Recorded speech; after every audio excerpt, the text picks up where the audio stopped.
This is Mason Web TV, powered by HCC. The following presentation on Mason Web TV, powered by HCC, is being brought to you by Hood Canal Communications, committed to providing quality services that exceed customer expectations in voice, video, data, and customer service, keeping our community connected since 1934. Mason County Public Health and Human Services Prevention Education Partners Substance Abuse Prevention Coalition. Mason PUD 3, connecting our community with safe, reliable, economical, and sustainable services 24/7. The Conklin team at Windermere Real Estate. When it comes to real estate, nothing compares to local knowledge. Mason County Public Utility District Number 1, Washington State's first public utility district, proudly serving the Hood Canal in Mason County since 1935. The Port of Shelton, promoting possibilities and providing economic benefit to our community. And Mason Health, united community, empowered people, exceptional health.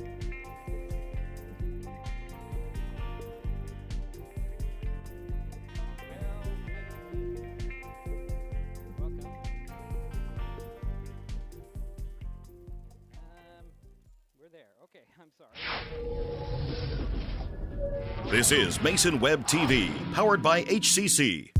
Helps to turn the volume The following up. presentation on Mason Good. Web TV, Well, powered I'm by talking about HCC, is the being main brought to you thing, so by there we go. Oh, now we're going to lose. Hood Canal Communications, We're committed having to trouble. providing quality services that exceed customer. That. Okay. Now we're here. Now we're here. Sorry, folks. It's all Caitlin's fault. Good evening and welcome to Jack Stark Field at Highclimbers Stadium on the campus of Shelton High School in Shelton, Washington. Tonight, Mason Web TV, powered by HCC, continues coverage of the 2025 high school football season as the Shelton Highclimbers host the Evergreen Plainsmen. My name is Diedrich Allen. Joining me for this broadcast are Jerry Apple. How you doing, Diedrich? I'm good, Jerry. And Andy Conklin. Hi, Diedrich. And, of course, we have the technical expertise of Caitlin tonight. She is listening in, but she's not on the air. So she's here and listening and going to give me a full never mind. All right, Shelton is 1-4 on the season, 0-1 in the 3A Greater St. Helens League. Interesting, I didn't spell that right. After last week's 14-6 loss to Heritage, the last time the Highclimbers were home, they fell to WF West 55-25. Prior to that, the Climbers lost at Capital 44-22, beat North Thurston 32-7. That was in week 2, and opened the season with a 14-0 loss at River Ridge. Evergreen, out of Vancouver, has a 2-3 overall record, also 0-1 in the GSHL. Got that one right. Mm-hmm. After playing, well, let's see, they played last week at Kelso and lost 35-22. The week before, the Plainsmen fell to All Saints Episcopal Church School, which is in Texas, I believe. Yeah, that's a Texas school. Yeah, 49-21. They beat North Thurston 42-7, lost to Puyallup 48-14, and slipped by Union 24-23 in overtime to open the season. That was an interesting game. I watched the end of that. Yeah, wasn't that a failed 2-point conversion Yes. at the end, and that's how the Evergreen won? Yeah. Last season, Evergreen beat Shelton 39-5 in the team's only previous meeting. Coming up, we go head-to-head with the Highclimbers coach, Garrett Baldwin. It's week 6 of the 2025 high school football season. The Evergreen Plainsmen at the Shelton Highclimbers on Mason Web TV, powered by HCC.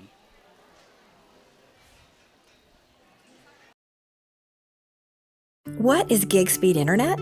We could bore you with the technical details, or we could tell you that it's marathoning movies on your favorite streaming service with no interruptions, or having the grandkids over and not hearing a single complaint about your Wi-Fi. In other words, it's just what you needed. Switch to gig speed internet from Hood Canal Communications today and get $25 off your first 4 months. Visit hcc.net or call 360-898-2481. Nicotine in vapes can increase feelings of anxiety and depression. Though quitting isn't always easy, it's a great way to care for your mental health. When you're ready to take control of your well-being, choose the Tomorrow Health app. It's free for Washington teens and proven to work. Brought to you by Mason County Public Health and Mason County Substance Abuse Prevention Coalition. Got fall projects? Here are a few that will save energy and save money. Weather strip or caulk around doors and windows, change filters in your heating systems, Get necessary maintenance on your HVAC. Clear weeds or leaves from around outdoor heating units, and set your thermostat to around 68. Colder temperatures mean higher power usage, so keep an eye on how much power you're using with the Smart Hub app. Learn more at pud3.org/tips. When it comes to real estate, experience matters. For over 40 years, the Conklin team at Windermere has been helping Mason County buy and sell homes with care, dedication, and local expertise. We are Jeff, Andy, Shelby, Chrissy, and Laura, your neighbors, climber sponsors, and friends. Thinking about selling or curious what your home is worth, or maybe you're ready to find the perfect spot to call your own. Simply scan the QR code and drop us a line. We'd love the chance to connect and help make your next chapter a great one.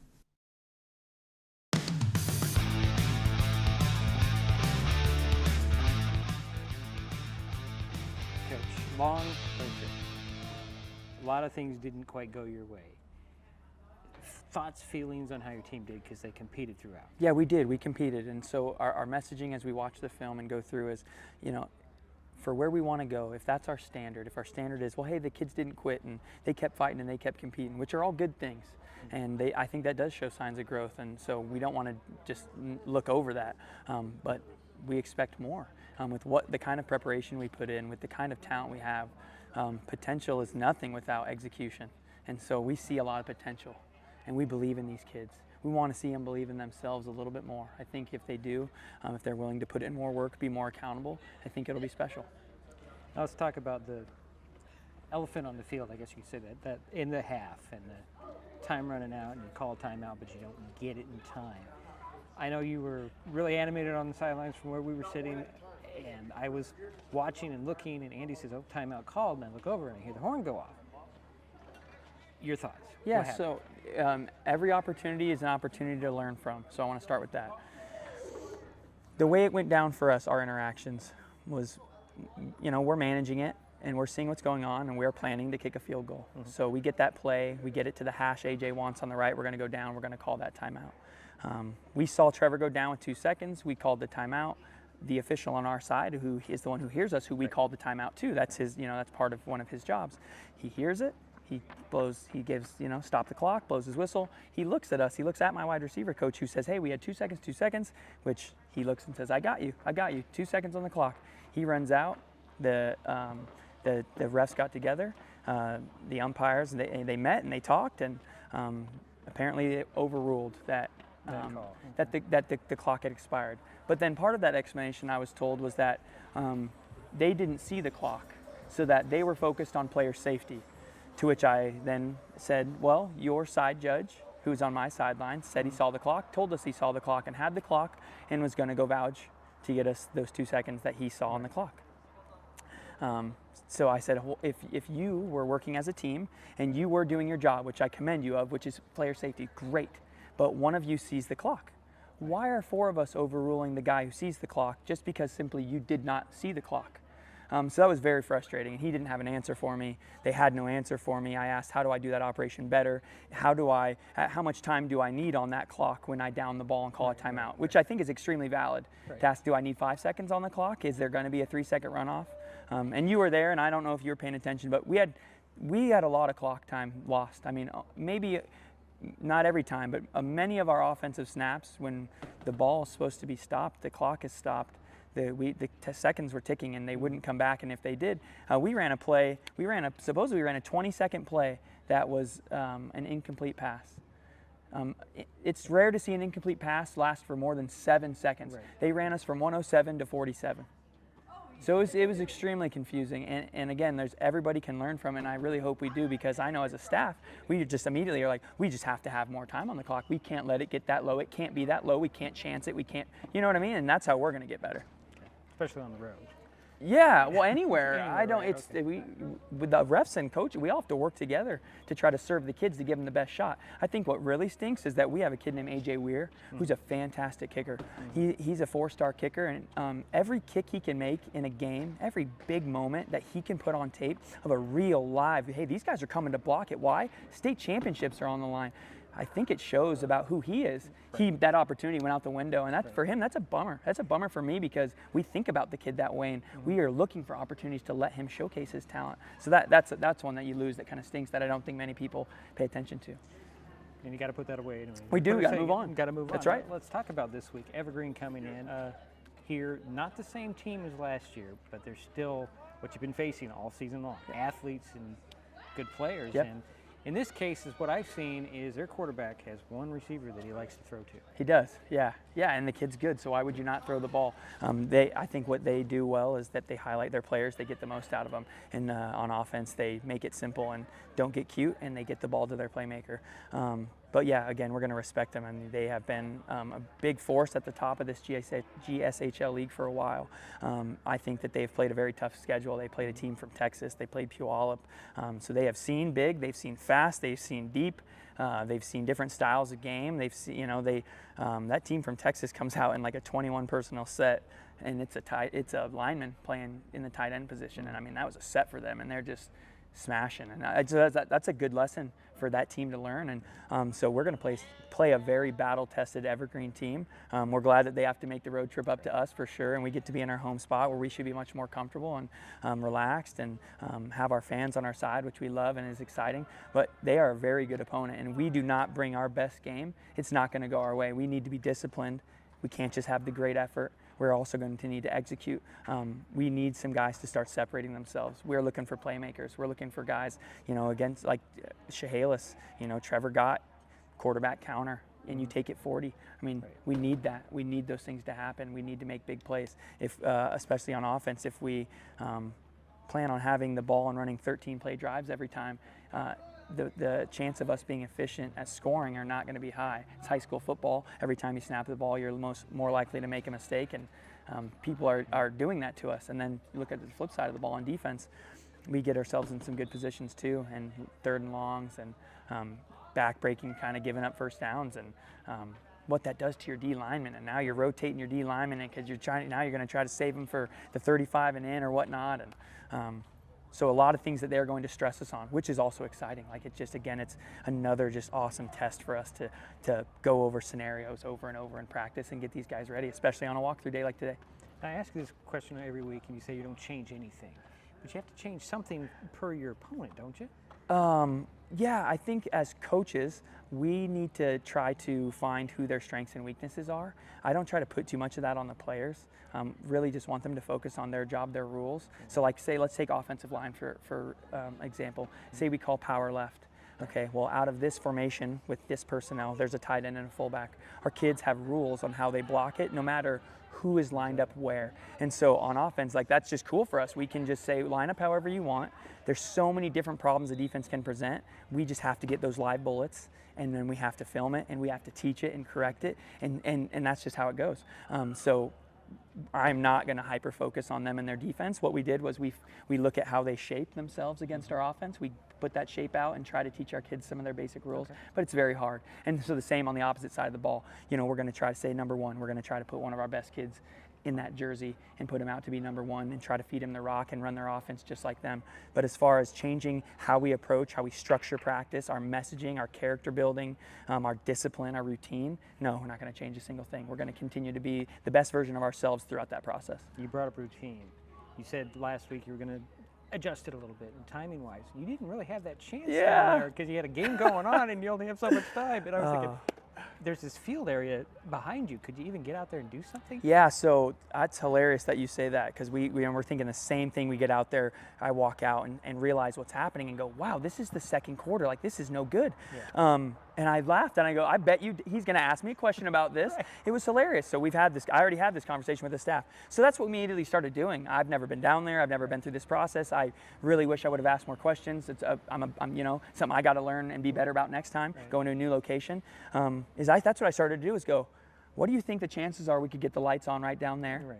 And we'll invite, it's not just us, but whoever these next teams are should be warming up down there because it's just not right for the kids. It's it's absolutely out of their control, totally out of their routine. Mm-hmm. And for us, we're coming 2+ hours through traffic.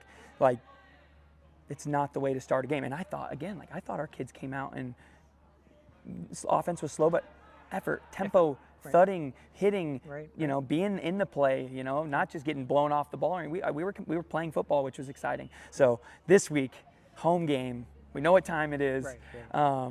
We get to put that to the test, which I do think is going to be better for us. The players were very warm of that, the idea of how to better manage their time and keep them on their feet and on their butt at the right amount of time. So we're going to keep tinkering with that to try to serve them best. Right. Okay. Team's still healthy, right? It is. So Trevor, as you guys saw in that game, he went down. So he's been dealing with a little bit of a knee issue, and he's just super tough. And on that one, he didn't even get hit directly in the knee, and he doesn't even really know, but you get slung around in the game. And so luckily we have Ryan Brady, who's a great kid and a great quarterback. And so we've been preparing those kids to play football and competitive varsity football all week, which is exciting. But otherwise, we have all of our guys, and they're ready to go. Okay, good deal. Good to Thank see you. Appreciate you.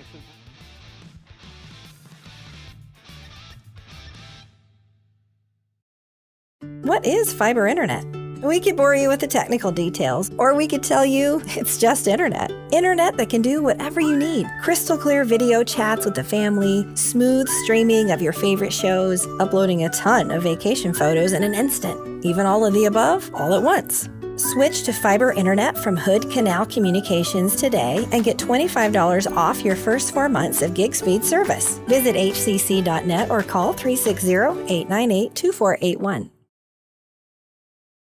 When the time comes for the assistance of real estate professionals, look to the team that has been consistently helping people buy and sell real estate for over 40 years in Mason County.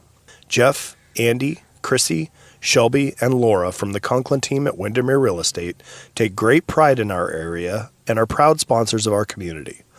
If you are interested to know what your property might be worth or want to find just the right spot, scan that QR code and drop us a line. We'd be honored to help. If you're enjoying this broadcast, please give us a like on your favorite social media. Use the handle @MasonWebTV to find us on Facebook, YouTube, Twitch, and Blue Sky Social. Subscribe and follow Mason Web TV so you never miss anything. Also, thank our sponsors who are helping make this broadcast possible. They include Mason Health, United Community, Empowered People, Exceptional Health. Neighbors help each other. It's how community works, and it's how we do business at Hood Canal Communications. We know you count on us for value-priced internet, TV, and phone service, backed by friendly local support. Your hard-earned dollars stay right here as we invest in our community, our people, and smart technology. Hood Canal Communications, keeping our community connected while being a good neighbor.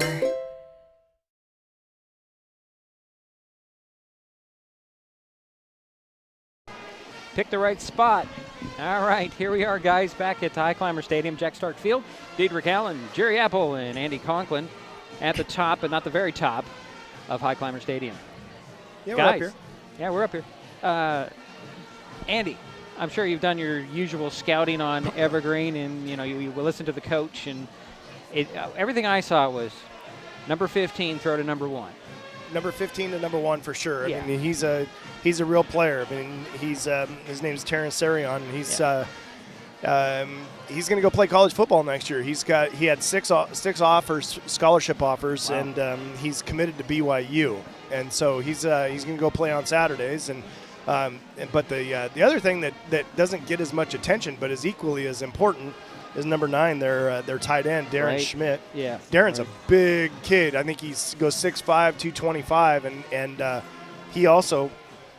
he had 6 offers, and he's going to be playing at the University of Arizona next year. So those 2 guys are a couple of good weapons, a couple of guys that every coach in the world would like to have throw the ball. I mean, the thing about Terrence is he's so fast that the quarterback can just drop back and let her go as far as he can throw it, and Terrence is going to run under it. So, the Highclimbers have to do a bang-up job of trying to slow him down and making tackles when the ball gets completed.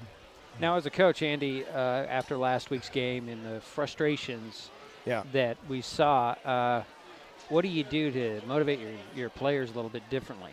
Well, I mean, they were in the game, right? And they were competing the whole time, and they never quit. I mean, it was 7-6 until the very, very end, and it could have been 7-9 very easily, you know. And it's just you guys got to get comfortable winning. Right. You know, as hard as that is to really believe, winning's not easy. Winning football games is really not easy, and so they just have to keep sticking with their program and working hard and doing the things they know how to do, and just let it come together. I mean, Coach Baldwin, it's his first year. It's a new system. We've watched him improve as the year's gone on. Right. You know, so they're doing a good job with that, and so I'm looking forward to them continuing to compete. Jerry. Well, I want to ask Andy a question. Andy, our defense, pass defense. Yep. Best thing to do against these speedsters from Evergreen, play zone? Yeah, I mean, that's the zone's the neutralizer, right? But you just got to make sure that nobody gets behind you in the zone, right? Okay. So that's the key, is you just can't let these guys get behind you, and they're very, very capable. So trying to slow them down off the line, you might see them up in a press coverage tonight, which is corners rolled up tight on that number one, and see them trying to jam him off the line and just slow him down a little bit. And you could slow them down the first 10 yards? No, first 3, I think, or three or 5. Yards? How many yards? 3 or 5. Is that all? Yeah, you got to let him go after 5, I think. Okay, thank you. Yeah, no problem. Clarification. Yep. Well, let's talk a little bit more about their run game. They don't really rely on the run too much, but number 4 is pretty Perez. shifty. Yeah, he's pretty shifty. I watched a couple of his games and film on him, and you know, he's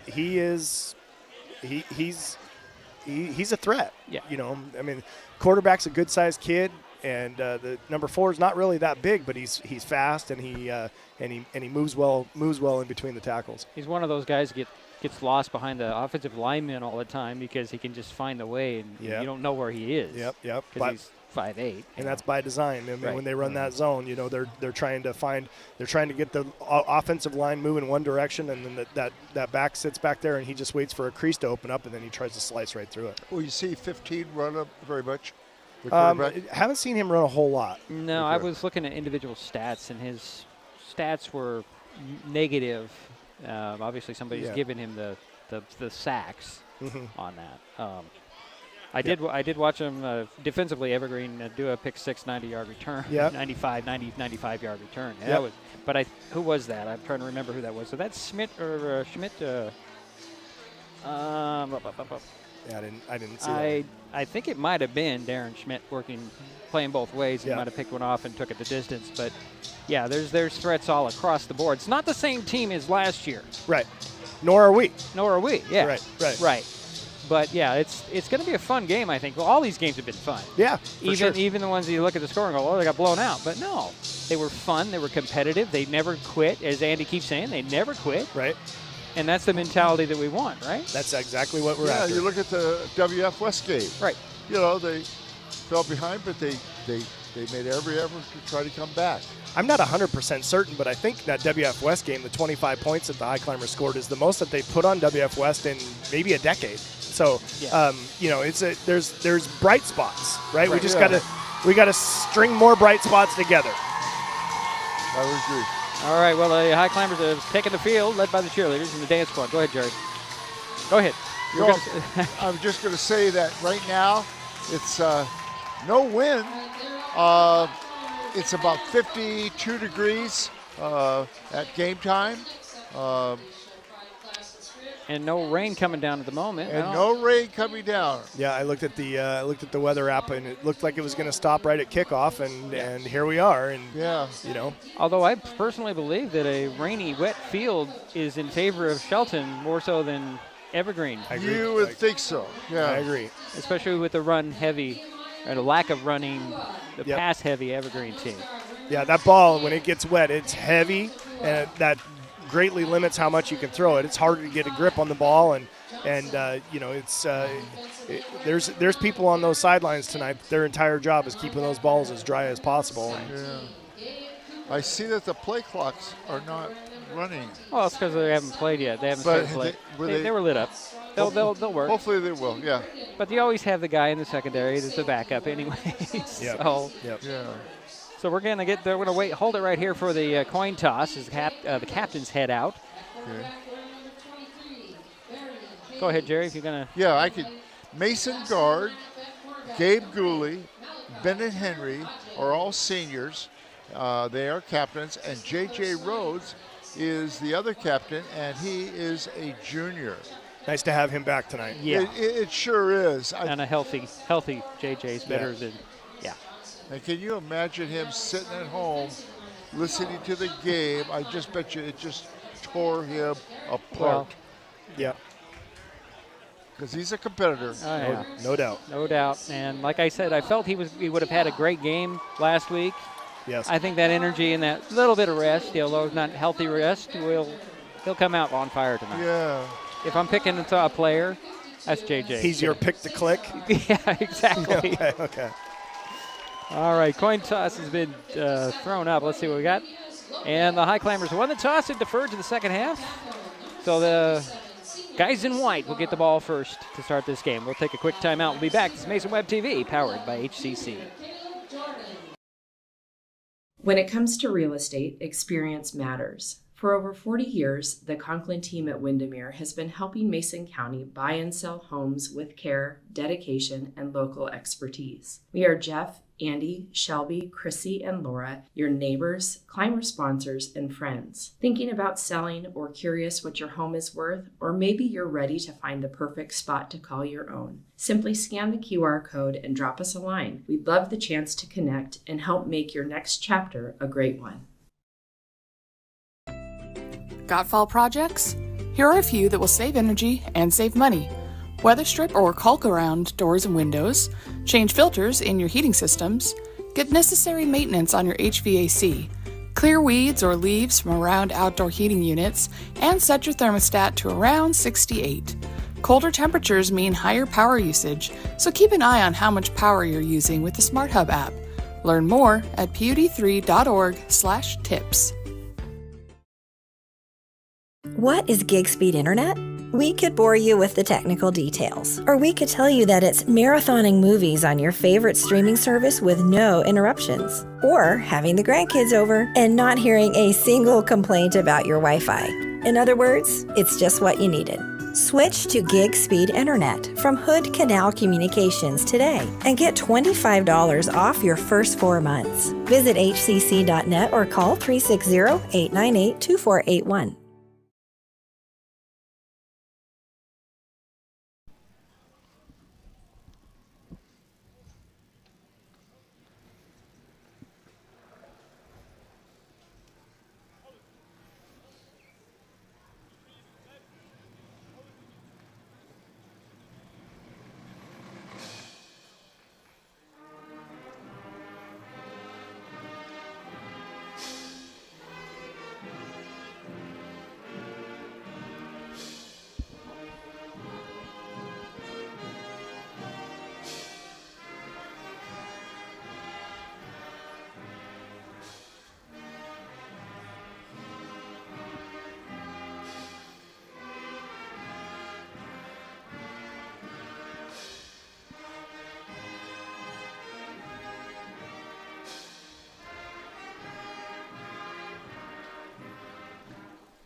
All right, that's the Shelton Highclimber Marching Band doing the national anthem. Yeah. And the NJROTC Color Guard, they do a wonderful job.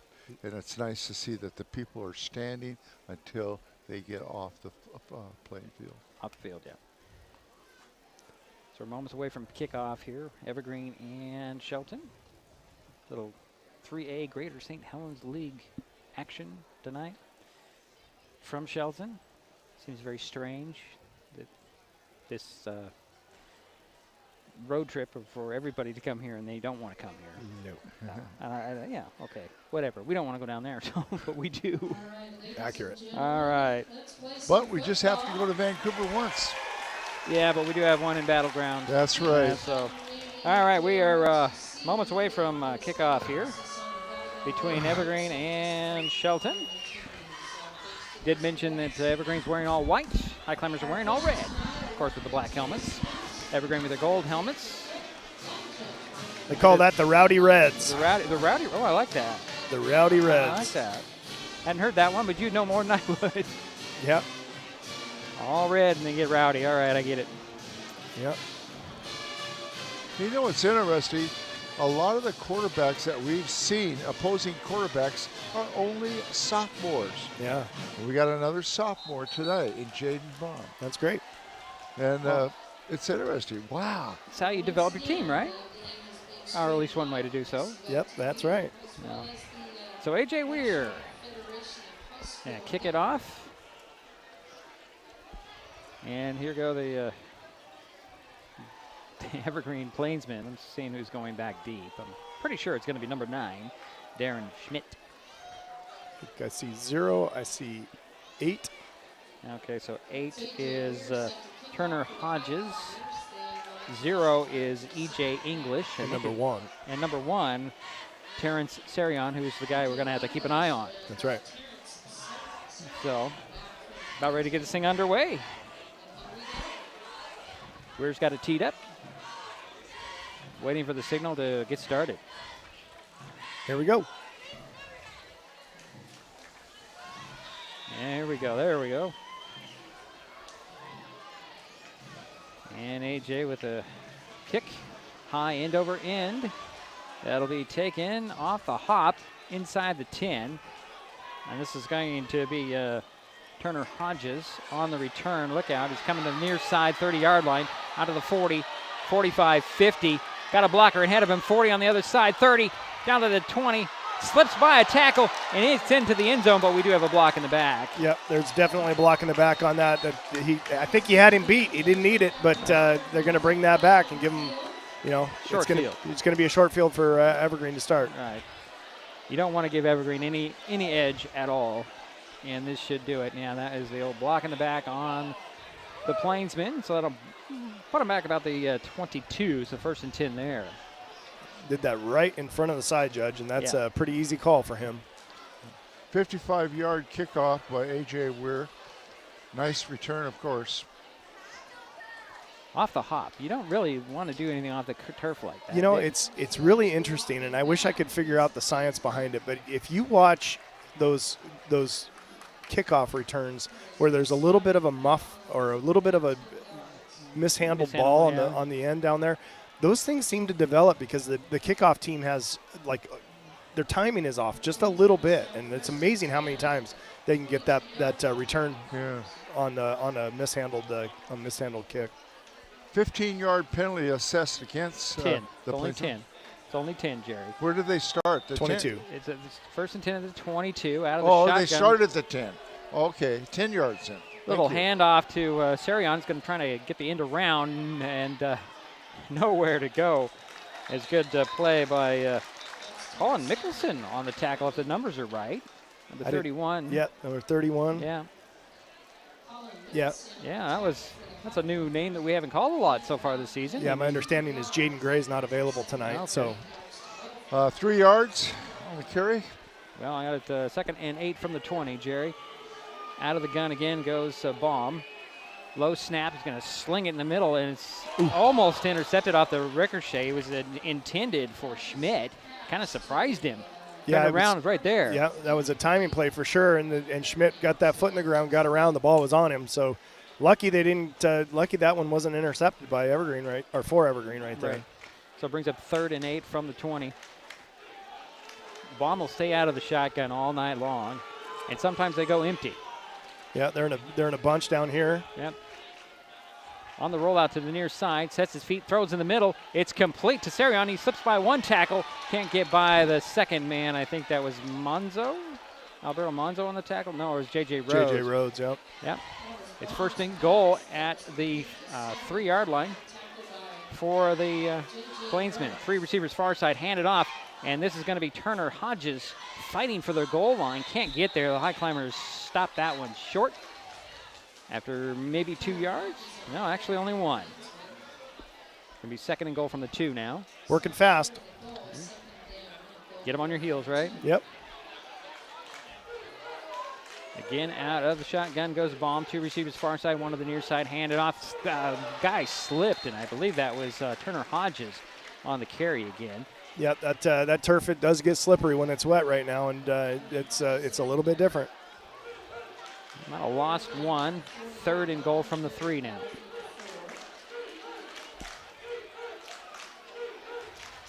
So Jaden Baum out of the shotgun. Turner Hodges to his right.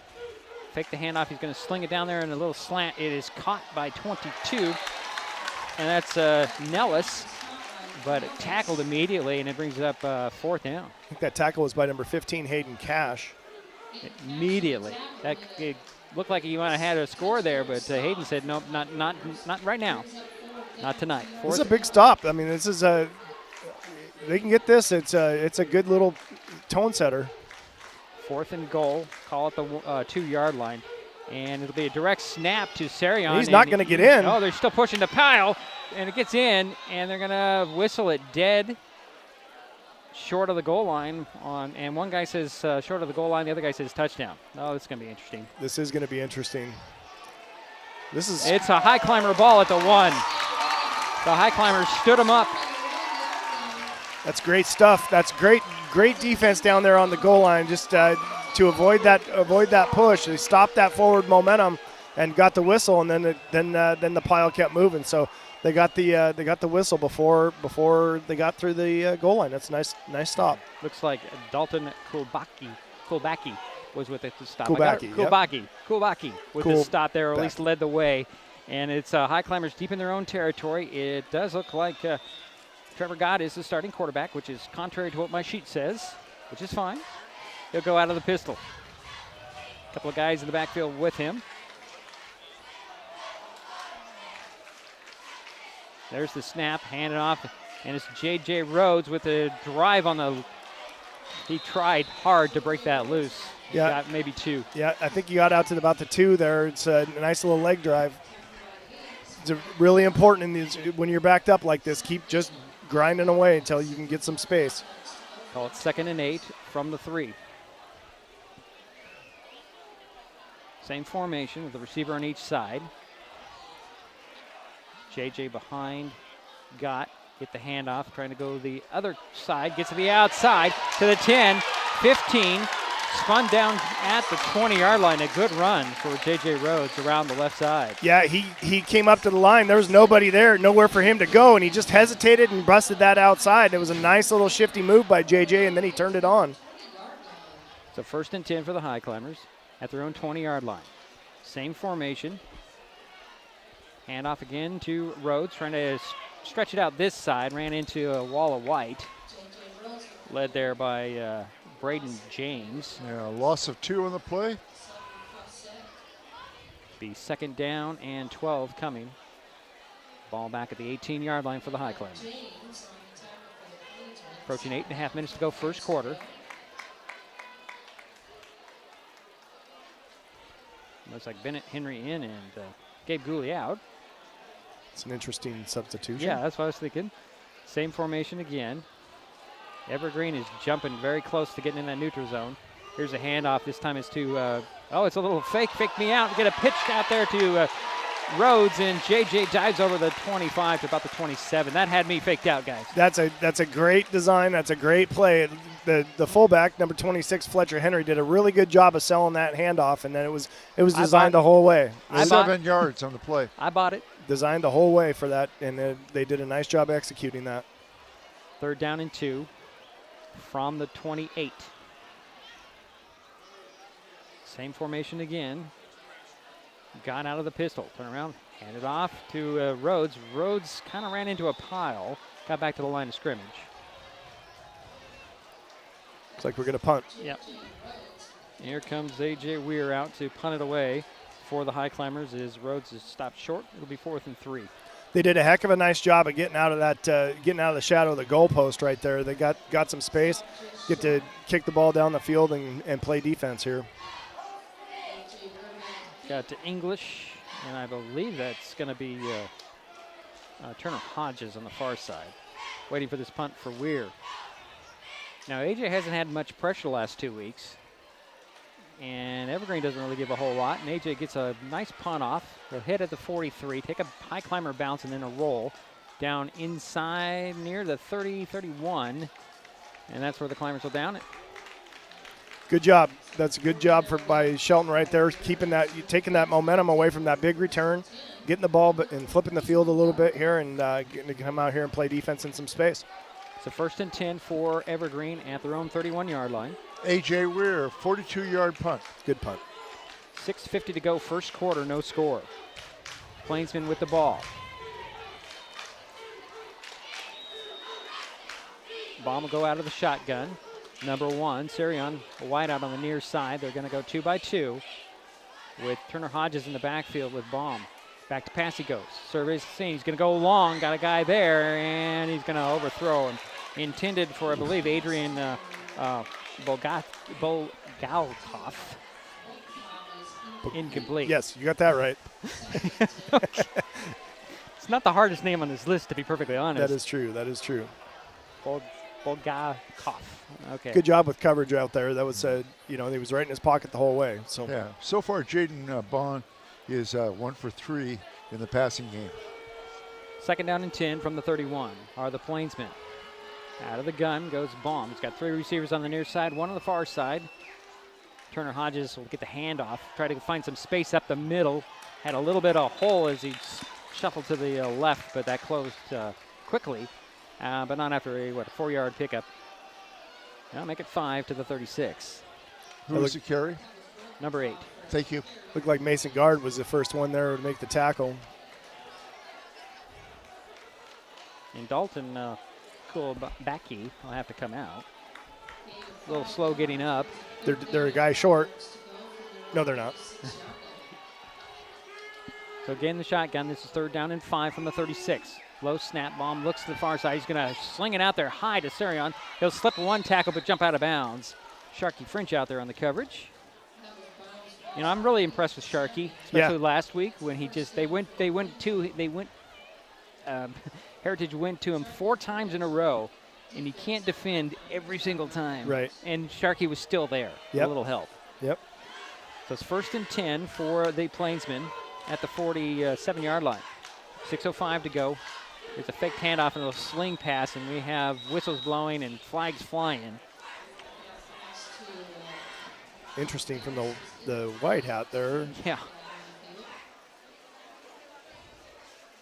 Gonna be a false start. Huh. Yeah. On the Plainsmen. So I'll march him back 5 and make it 1st and 15.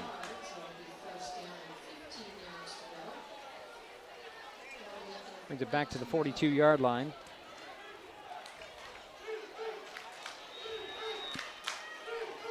Again, Baum out of the shotgun with 3 receivers on the near side, 1 to the far side. I believe that's Sarion. Low snap again. Back to pass goes Baum. He's going to go over the middle. It's popped up in the air, and it drops incomplete. Boy. Gunnar Jensen just couldn't get to it quick enough. Yeah, it's tough to change direction like that, but good job by Cody Behringer getting in and putting some pressure on the quarterback there. And that's why you practice that tip drill a lot. Yeah. So it's 2nd and 15 from the 47. Although the down marker says 3rd, that's not possible. Well, it's possible, but it's not factual. Same formation again, low snap, back to pass goes Baum. He looked to the far side, he's going to be flushed out. He's going to tuck it under, try to run. Slipped a couple of guys, and then he's laid out. Gabe Gooley came and brought the house with him right there. That was a nice job of pursuing backside by Gabe Gooley, and as soon as that quarterback changed direction, Gabe said, yep, I'm here. 4th down, and it looks like 7 from midfield for the Plainsmen. Gain of 3 on the play. Call it 8, Jerry. Well, you're looking at yeah, it was 8. What? This is wholesale. That's a Is this going to be a punt now or a wholesale just change? They've got fourth on the board. They've got fourth on the down box. It's score fourth clock down. has got third. It's fourth down. It's 4th and 7 from midfield, and it's going to be a punt. They're calling timeout. Calling timeout. Interesting to see Sharkey back there to get this punt. I still want to see Sharkey run. Just let him loose. Just let him loose. So timeout by Evergreen. Here with 5:03 to go, first quarter, no score. It's been exciting already.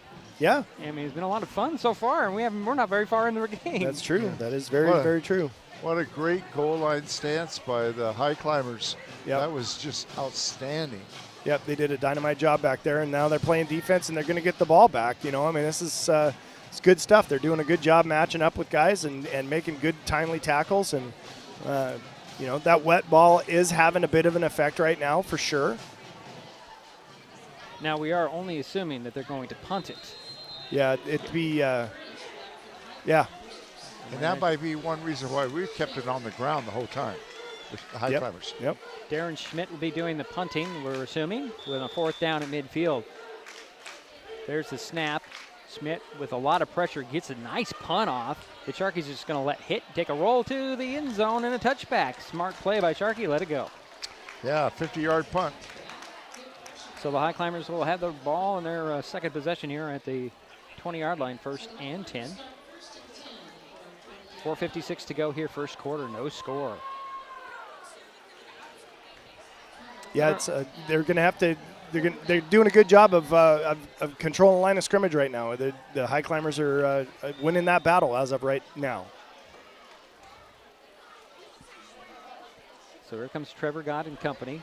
Hayden Cash goes wide to the far side. 2 receivers on the near side. Out of the pistol will go Gott. There's the snap. It'll be a faked handoff, and Gott just threw it behind Fletcher Henry. Kind of hard to change your body when it's just a little bit too far behind you.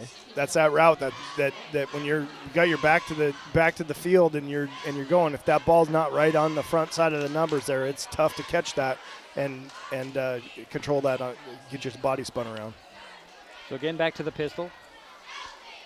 Fletcher Henry to Gott's right. J.J. Rhodes behind him. Hayden Cash, the receiver, on the far side. And we've got some movement on the offensive line for the Highclimbers. Wow. Yeah. Don't you hate that, don't you? You really do, because they were setting up, I guarantee they were setting up that QB counter right there. And when you see that tackle pulling like that. First penalty on the Highclimbers. 4:51 to go here in the first quarter. Again, no score. The Highclimbers with the ball. They have a 2nd and 15 from the 15-yard line. Gunnar Jensen in the slot on the near side. Caleb Jordan, the wideout on the near side. Hayden Cash, the wideout on the far side. Out of the pistol goes Gott. Rhodes behind him. Fletcher Henry gets the handoff with a run around the. I didn't bite on that one. Yeah, no, that was he got the ball right there. He got the ball right there. Got 3 yards on that carry. It's going to be 3rd and 12.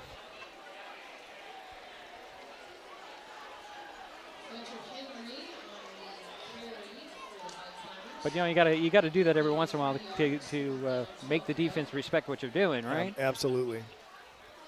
Can't go to the well that too many times, right? Again, the pistol, same formation. Back to pass goes Gott, looks down the field. He pumps once, punts twice. He'll sling it out to Henry. Gets on his knees, and it'll be down there because he caught it on his knees. Was there a whistle? I mean, normally I hear the whistle, but I didn't hear that one. Well, I didn't hear that whistle either, but I was looking at the line judge there. He was right on it. He had his hand up almost immediately. But good heads-up play for Fletcher Henry to step up and try to go. So it's going to be a 4th down, only a 2-yard pickup on that pass play.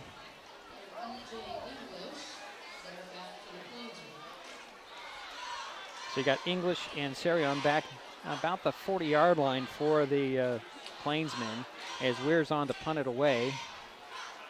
Actually, that pass play will give them an extra yard there, Jerry. It's a 3-yard pickup, not just 2. Okay. Looking at the down marker. Got it. So Weir's on to punt. I think the Plainsmen are coming after him here. There's a little 2-man rush, 3-man rush, and Weir gets a little spinning kickoff. It's going to hit on the turf and take another high climber bounce. It'll roll inside the 45 to about the 42. Good job. And that's where the Plainsmen will take over with 3:37 to go first quarter. Still no score. Yeah, those kinds of punts are great when you kick it away from the receiver and the ball rolls for you. Those are exactly what the doctor ordered in those situations. Yeah, 36-yard a punt. And you keep the ball out of the hands of these speedsters back there in English and Serion. Exactly right. So 1st and 10 from the 42 are the Plainsmen.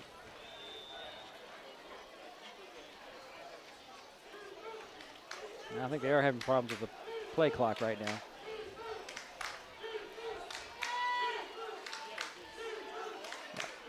Bomb will go out of the gun. Gets a man in motion, and that'll be. Oh, that's going to be flags. Yeah, yep, English. Yep. Bomb wanted him on a different side, and English didn't get it, I don't think. So it's going to be a 5-yard false start.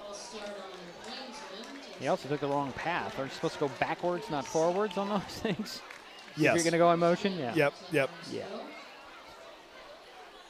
So it's going to be 1st and 15 from the 37 now.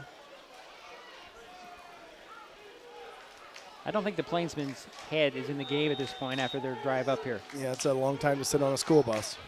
So 3 receivers near side, 1 to the far side. There goes English in motion again, a little short curl. Back to pass goes Baum, looks to that side, and he'll throw it on time. Caught there on the sidelines to Hudson Nellis. Just short of the first down at the high climber 49. It's going to be 1 yard short. Yeah, 9-yard pass play. 15, Jerry. They were back 5 Oh, yards. they were back on the penalty? Yes, thanks. 15.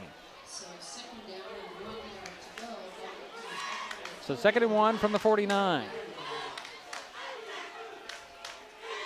3 receivers to the far side, nobody to the near side. Out of the gun goes Baum, back to pass. Gonna look and sling it. And again, Nellis with the catch at the 40 and tackled immediately. Caleb Jordan with a nice open field tackle right there.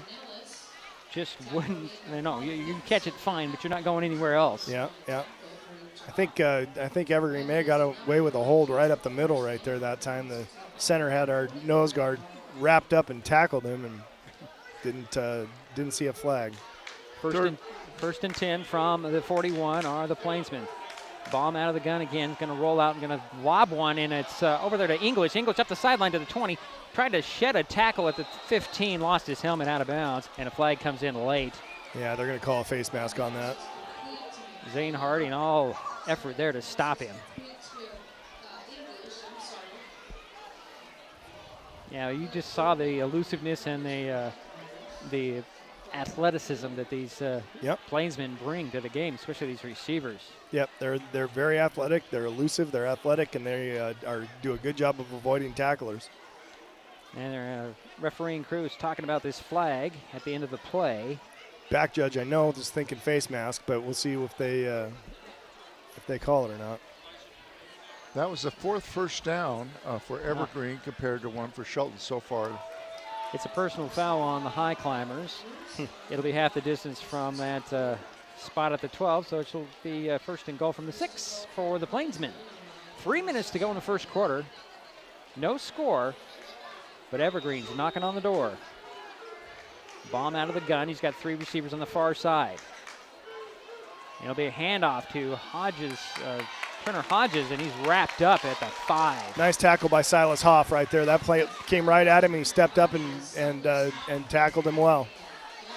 So 2nd and goal from the 5 now for the Plainsmen.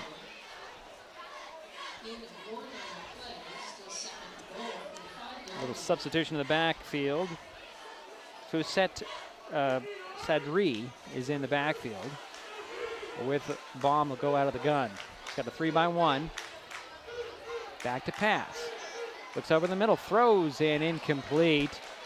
Intended for Serion. And that ball went way back, almost to the fence.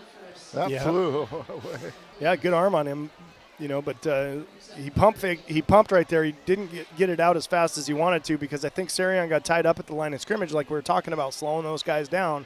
And so that screwed up the timing of the quarterback, and then he let it fly. Yeah. 3rd and goal from the 5 are the Plainsmen now. 2:18 to go in the first quarter, no score. Bomb back to pass out of the gun, looks through the middle, throws. It's complete, and a touchdown to Nellis. Hudson Nellis just found that spot, and give Baum the credit for zinging that one in there. Yeah, that's the defenders they're supposed to pass somebody off into that other zone, and the outside defender came across that middle zone, and they collided, which they made a little pick and cracked that receiver open. So Jose Suarez on to kick the point after.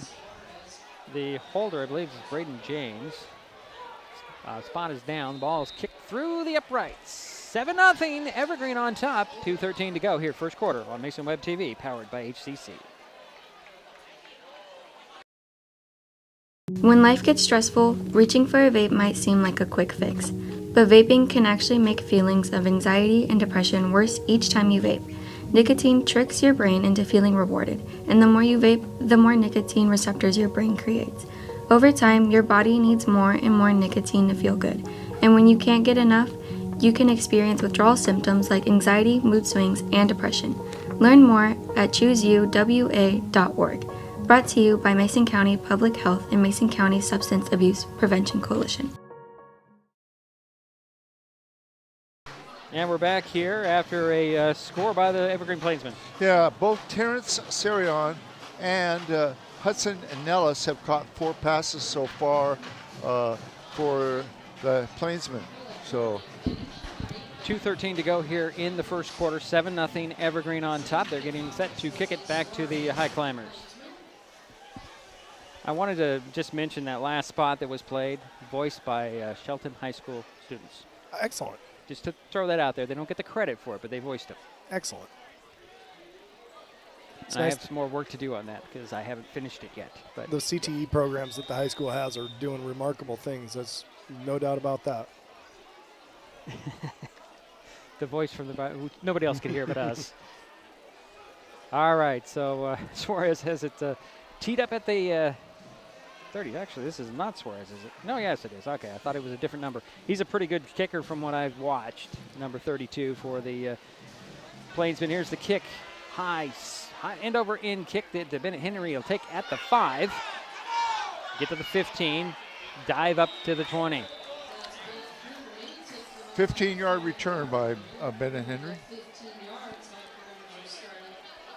And the Highclimbers will start out on their own 20-yard line. 2:09 to go here, first quarter, trailing 7-0. Perfectly comfortable place to start, 20-yard line. Yeah. Put together a nice drive here and finish it with a score. Yeah, the leading runner so far for the Highclimbers is Rhodes, J.J. Rhodes. Yep. J.J. behind Gott out of the pistol. Trevor looking things over, turn around, and hand it off. Nope, he kept it a little foot pass there to Bennett Henry. He'll try to run over a guy and dive out of bounds. Braden James on the tackle there. Something on the far side. There's a bunch of whistles out there. But yeah, I heard the whistles. I don't see any flags. I'm going to give it a 9-yard pass play. Yep, I think that's accurate. Well, let's hold on a second here. The official is waving something off, so. Oh, no. Right, so it's actually 8, Jerry. Yeah, I see. see. 2nd and 2. Now they moved it back. Yeah, I see that. I liked your spot better. Okay, well, initially it was right. Call it the 28, 2nd down and 2 for the Highclimbers. Pistol again for Gott. He's got 2 receivers far side, 1 to the near side. He'll hand it off to Rhodes. Rhodes breaks it into the secondary, across the 35 to the 37. Nice change of direction for JJ. Yep. He's looking for that crease, and he found one, and then exploded through the hole. And then when he gets that head of steam going downhill, he's a load to tackle, and he was more the hammer than the nail on that impact. So good job, JJ. 1st and 10 from the 37 are the Highclimbers. 1:15 to go here, first quarter. Tight formation for the Climbers. Bring everybody in close. Shotgun for Gott. Back to pass. Going to sling it out to J.J. Rhodes. Rhodes to 35, 40, 45. Tackled across the first down marker near midfield. Called to 49. Nice little swing pass to JJ out of the backfield with lead blocker Bennett Henry, and he took care of that defender out there in space, and JJ was able to get another nice gain. 1st and 10 from the Highclimber 49 are the Shelton Highclimbers. Third first down for the Highclimbers. Pistol formation for Gott. Hayden Cash, the wideout, right below us. 44 seconds to go in the quarter. Hand off to J.J. Rhodes. Weaves his way into Evergreen territory, but we have a flag. Flag back here in holding land. Yeah. Yeah. Nice run will, unfortunately, come back. Yeah.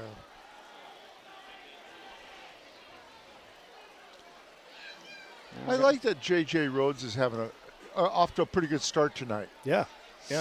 Well, he's a real asset. Now, refereeing crew kind of talking things over here. Well, this is going to be from the spot, isn't it? Is it from the spot of the infraction? Well, when they move the flag like that, that usually is going to go from the spot. Let's see what they're going to actually call here. They call holding from the spot. Okay. And give him the down, or is it? That's a good question. Well, it's going to be 10 yards from the spot, so it's not as bad as 10 yards from the line of scrimmage. Right. So that'll back him up to the 43-yard line. Yeah, first and 16 for the Highclimbers, or it's a second down. Now it's 1st down and 16 for the Highclimbers. Pistol again for Gott. 2 receivers near side, 1 to the far side. Rhodes behind him. Take the handoff. Slips one guy, trying to cut it up the middle, and he's brought down about the 47-yard line. So give him 4 on the carry. 2nd and 12 coming for the Highclimbers as they let the quarter run out here. And that is the first quarter. 7-0 Evergreen. Shelton with the ball. We'll be right back. It's Mason Web TV, powered by HCC. If you're enjoying this broadcast, please give us a like on your favorite social media. Use the handle @MasonWebTV to find us on Facebook, YouTube, Twitch, and Blue Sky Social.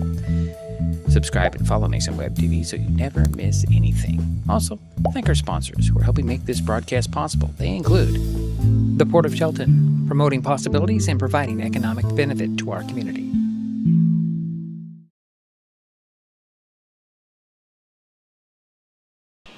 Well, we're waiting for the start of the second quarter. 7-0 Evergreen. Shelton has the ball with a 2nd down and 12. Yeah, J.J. Rhodes so far has picked up 34 yards on 7 carries. Great. So he's averaging close to 5 yards per carry. That's great. So we switch ends. I always like these switches that are right around midfield. It makes life a little more simple. Not that it really means a whole lot. It just does. No. Yeah. It just makes it a little more simple. It's more simple on the when you're out there. You can figure, okay, where are we going? Yeah, right. All right, the Highclimbers on their own 47-yard line. Got that tight formation on this side. 1 receiver on the far side. Shotgun for Gott. Back to pass. He's going to sling it out to J.J. Rhodes. Got a blocker in front of him. Slips by one guy, gets by another guy. He's to the 35. Lost the ball. Ball was free, but who comes up with it? I think Evergreen came up with it. Ah, boy. No. Was he down? I'm not seeing any indication. Well, the way the teams are reacting, I think it was a turnover. No.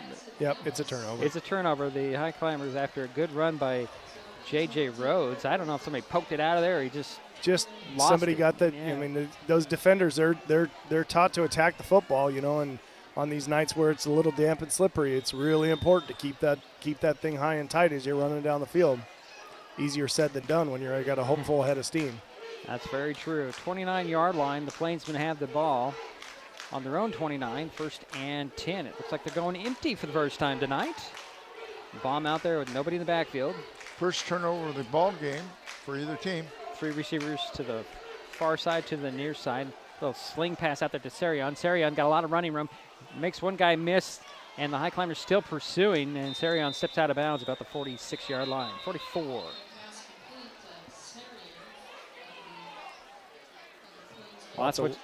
It's what you get. You know, you just give the guy the ball in the space there. But what do we have, a flag in the backfield? What's going on?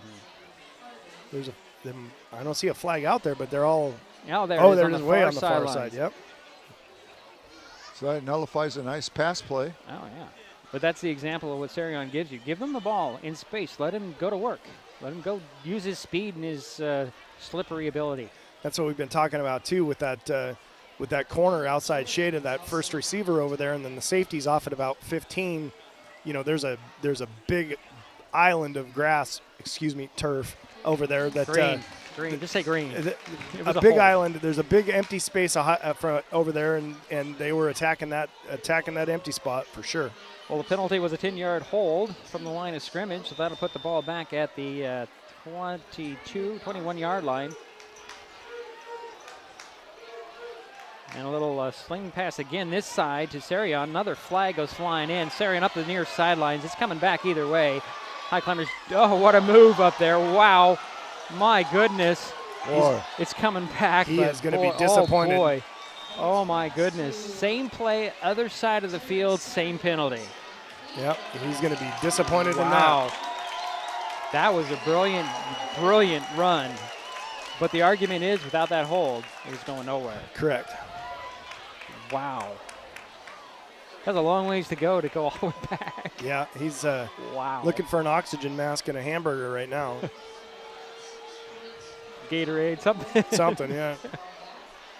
It's another hold. That'll march the Plainsmen back another 10 yards. Wow. And that's the fourth penalty on Evergreen for a total of 35 yards. That one was a big one.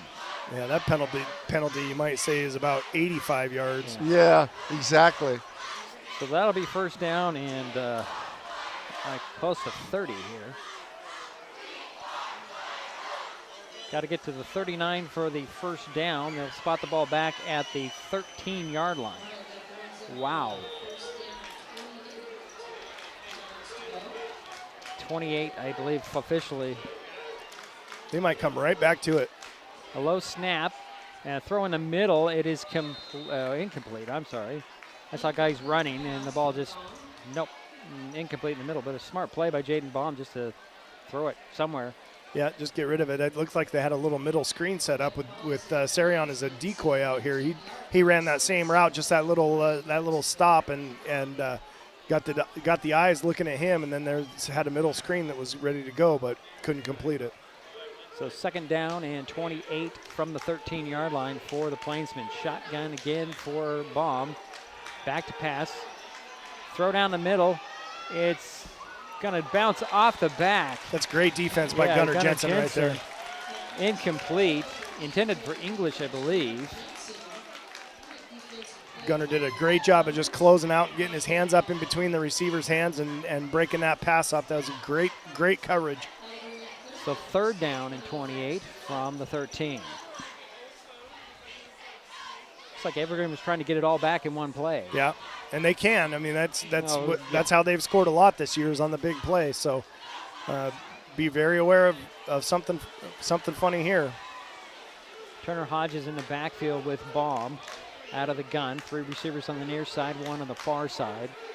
11:05 to go in the half. Low snap again. Baum back to pass. Got some time. Oh, that ball was deflected. Almost intercepted. Ooh. Oh, boy. Silas Hoff just wants that ball back, man. Yeah. It was coming out really weird because it got deflected at the line of scrimmage. Silas is a heck of a good athlete, and he's got great hands.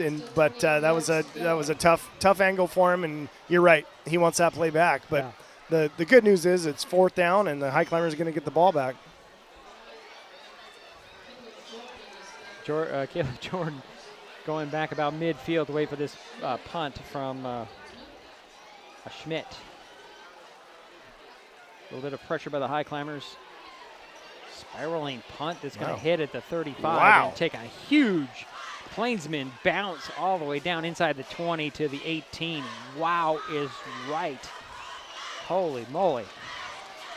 70-yard punt. Yeah, that was a bomb. It looked like a throw. It was a perfect spiral off of his foot with the right. It turned over at the top. I mean, if that was my quarterback, I'd be thrilled with that kind of a throw, and that came off his foot. That was a heck of a punt. He's had two really nice punts. one for 50 and one now for 70. So the Highclimbers will start out on their own 19-yard line, 1st and 10. Shotgun forgot this time.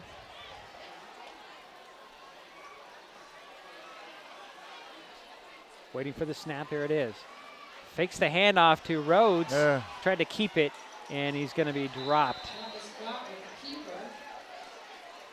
Yeah, that was that quarterback counter, and they sniffed that out early. So Gideon Beam on the tackle.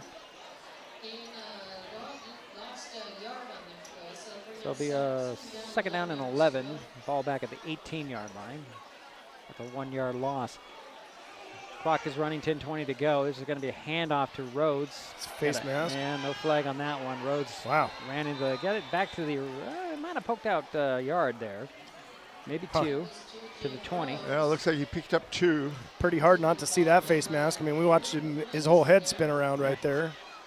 Yeah, wow. So approaching 10 minutes to go in the first half. 7-0. Evergreen on top. Shelton with the ball.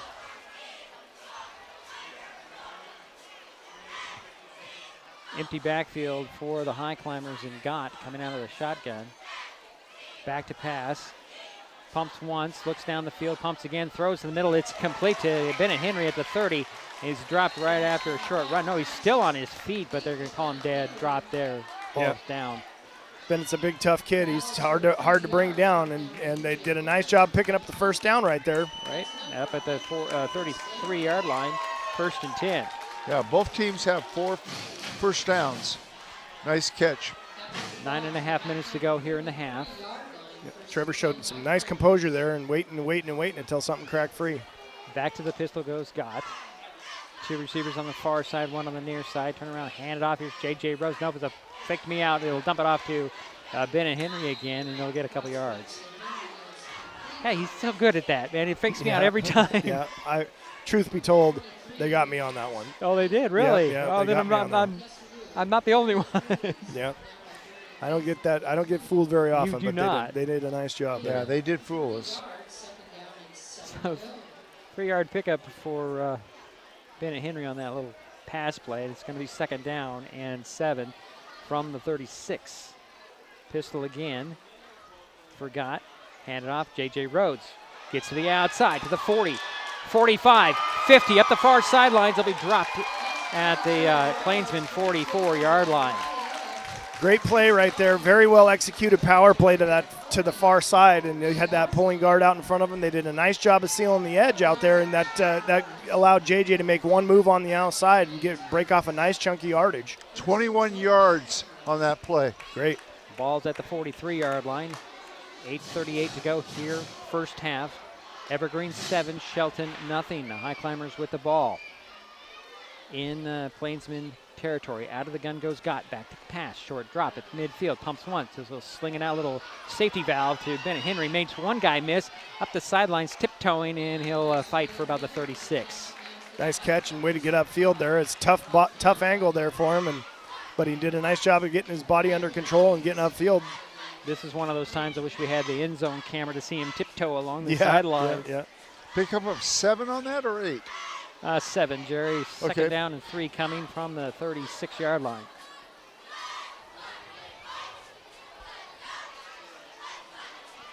Pistol again.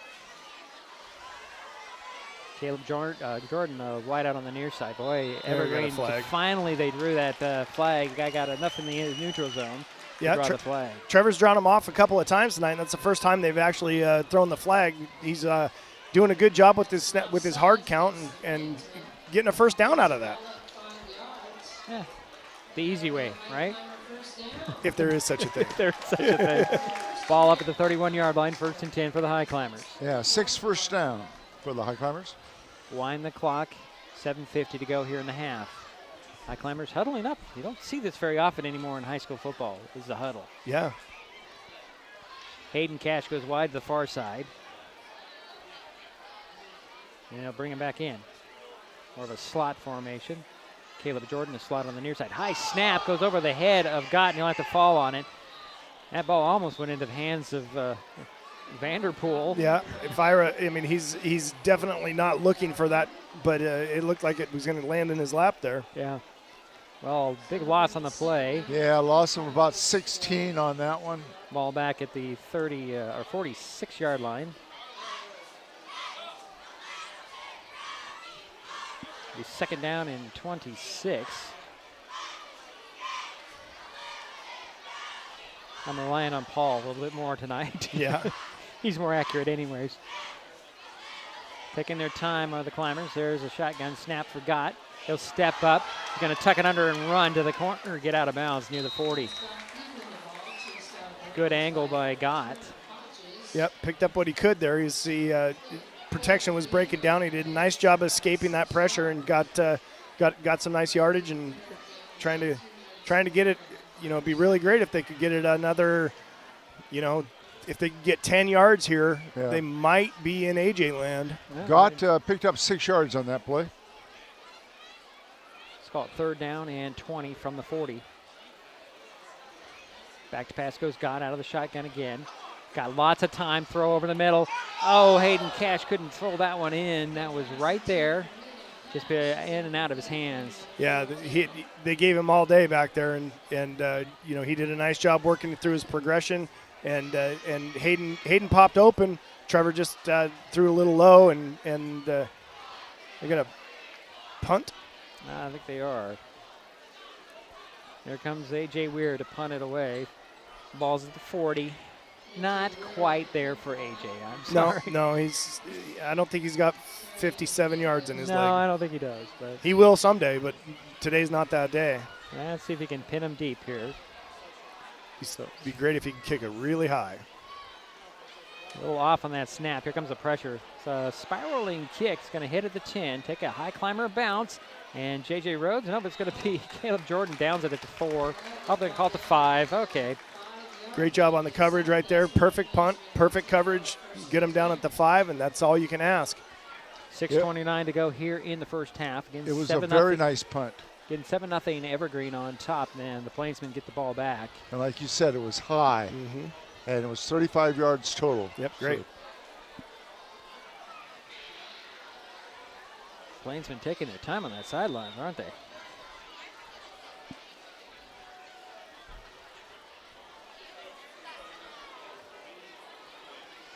I'm curious. I haven't seen number 4, Damian Perez, at all tonight. No, I haven't either. I don't think he's here. Maybe not. Injury or illness, we don't know. We didn't get the injury report from Evergreen. There's a shotgun snap. Oh, what a pass to Schmidt, but he couldn't hang on. Number 9, hit by number 9. That was a really, really good job by Zane Harding to breaking that pass up.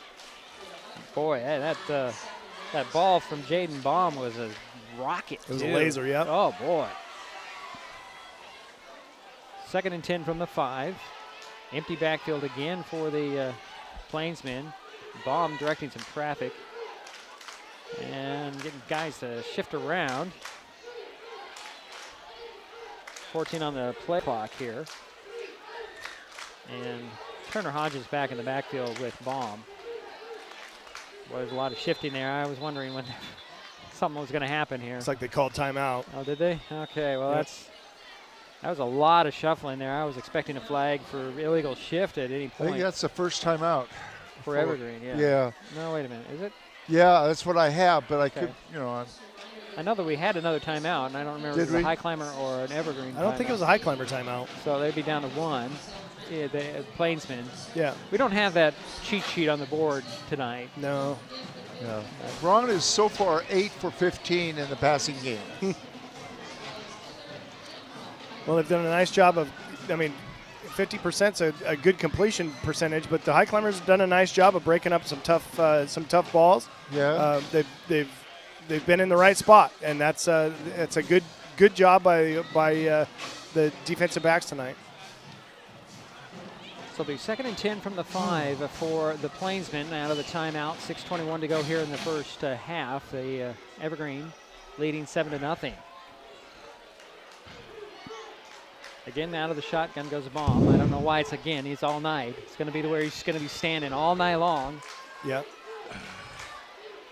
Got Turner Hodges in the backfield with him. His snap. He's in trouble. He's going to throw over the middle. Another. Oh, what a grab there! Is Schmidt jumped up there and grabbed that out of the air, and that was fluttering like a wounded duck out there. Yeah, that was fluttering, but that's when it's nice to have a 6'5" tight end. Who caught it? Number 9? Number 9, yep. Huh? Okay. That's a first down up at the 18-yard line. So 1st and 10 for the Plainsmen. Little breathing room here for Evergreen. 3 receivers on the far side, and a fake handoff and a sling out there to Sarion. Tripped up. Gunnar Jensen grabbed an ankle and no more. Great job. That's a great tackle. Great job fighting off that block. That block is the one they've been getting held on all night. So, obviously they need to hold Gunnar or he's going to make that play. It's like a 5-yard pickup. 2nd down and 5. From the 23. Handoff this time, and was that Schmidt or is it Hodges Turner? Couldn't see the number. Turner Hodges, I believe, was the ball carrier there. Got back to the line of scrimmage. Got to throw a run in there every once in a while, right? Yeah, just to keep those linebackers in the box. No gain. 3rd down and 5 from the 23. 5 minutes to go in the half. 7-0 Evergreen with the lead in the ball.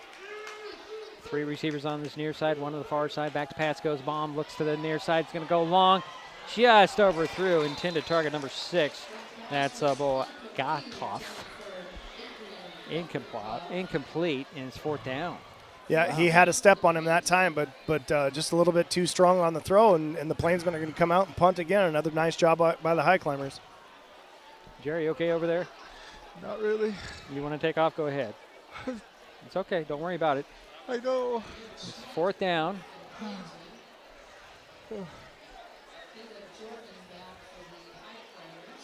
And it'll be Schmidt on to punt. 4th down and 5. Late addition for the Plainsmen. Jordan back to receive this punt. Rushes on, gets a nice punt off again. Hits at the 45, takes a bounce. There is a flag, though. Is there a flag in the backfield?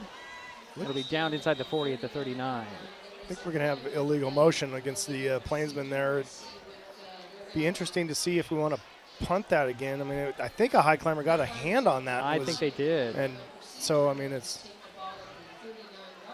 And the Highclimbers are going to take the ball there to get they'll take the punt. They'll get the ball 1st and 10 on their own 39-yard line. Yeah, I think that's the right move. It's with the way he's been kicking the ball tonight, you don't want to give him another shot at it.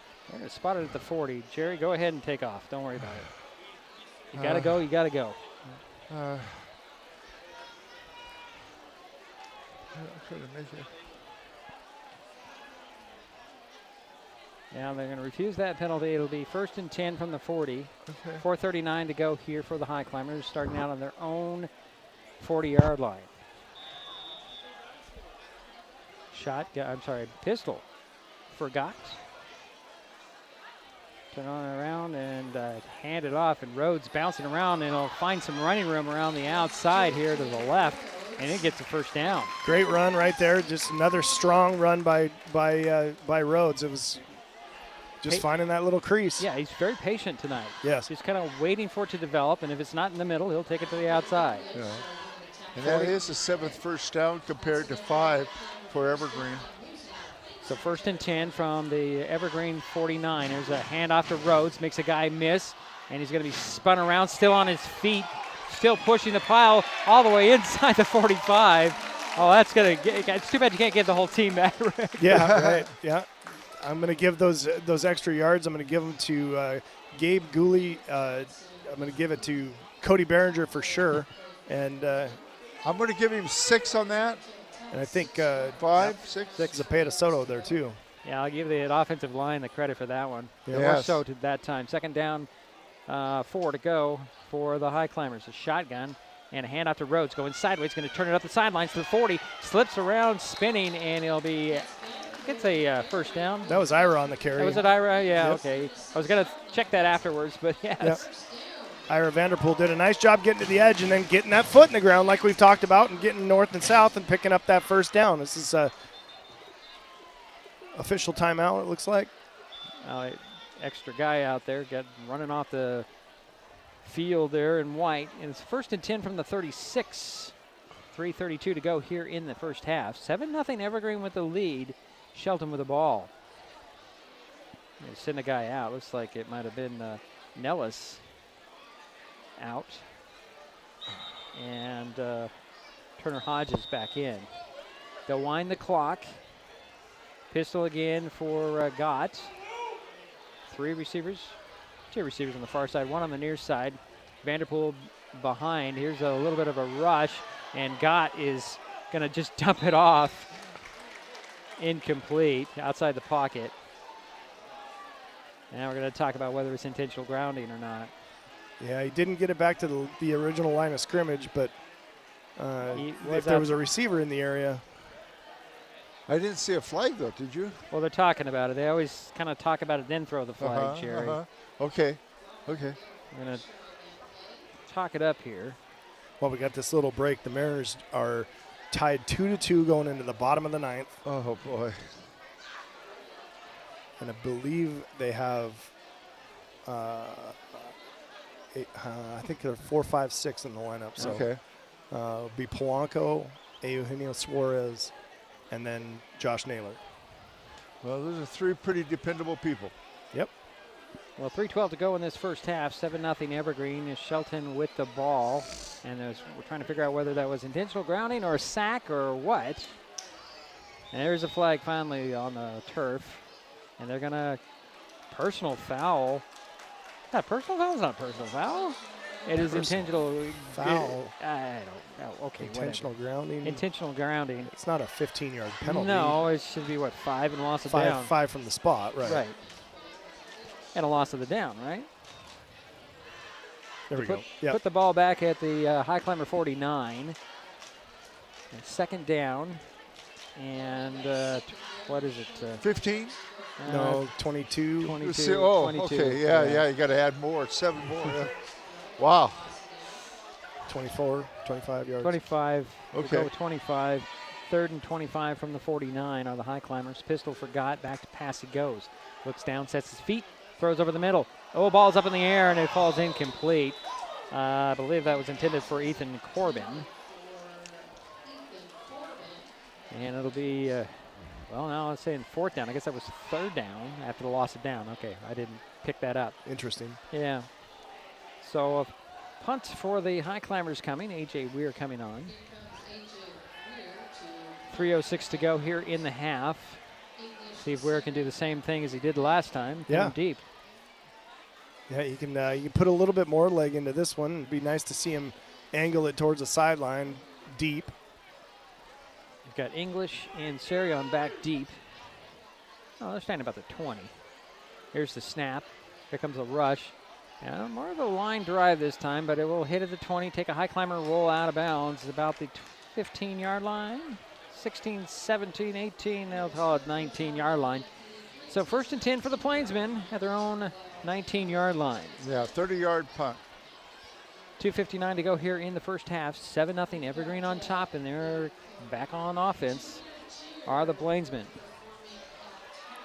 Yep, this is 3 minutes to go here. I mean, the Plainsmen like to score quick. I would not be surprised to see him try and go deep or that little bubble pass to Serion right here and see if they can break something off quickly. Well, we've seen it work.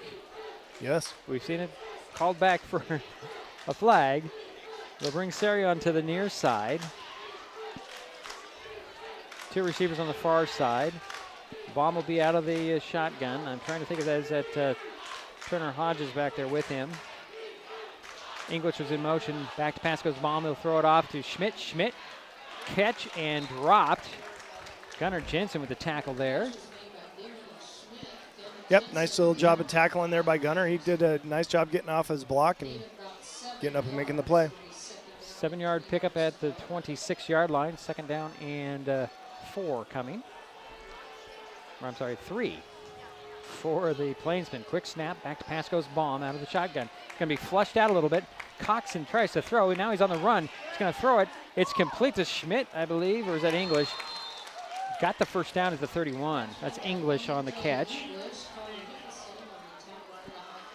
Or is it just short? No, it's going to be at the 30, so that's first down for the Plainsmen. 2:21 to go here in the half, and they'll wind that clock. Yeah, Baum did a nice job of extending that play and then waiting a little bit of scramble drill there. The receiver just kind of started moving to the sideline and got the play. 3 receivers on the far side, nobody on the near side. Quick little screen out there to Sarion. He's going to be dropped. Oh, Gunnar Jensen. Oh, boy, nice play. That was a one-arm tackle. Yeah, right now Gunner's playing great out there. I mean, it's exactly the way that this defense is designed to play. Short gain, and it looks like maybe 3. Yeah. Maybe 4, depends on their spot. They're going to spot it at the 33. I'd say 3, yeah. Yeah, it's 3.